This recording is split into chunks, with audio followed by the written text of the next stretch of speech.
সবাই আসছে, সব এই যে সবাই আসছে। আমরা কি টিফিন খাচ্ছি সেটা তোমাদের সাথে শেয়ার করবো। এই যে তুমি কি টিফিন এনেছো?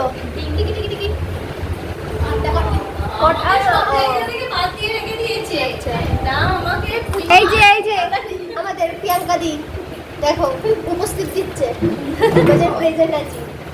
হ্যাঁ ম্যাম, ইনি টিফিন আনেন না, সবার থেকে খায়। এই যে ইনি টিফিন আনেন না, সবার থেকে খায়। শুধু শুকনো মুড়ি নিয়ে আসে আর তরকারি খোঁজে।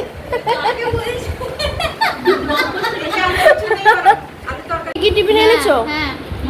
তুমি কি টিফিন এনেছো? আজকে আমি কোলা রুটি। আর তুমি? আলু ভাজা মুড়ি। আমারটা ভালো লাগতো কোলা রুটি। চচ্চড়ি। আর সিংটা? ও তো পাউরুটি চলে গেল পেটে। মুড়ি খাওয়া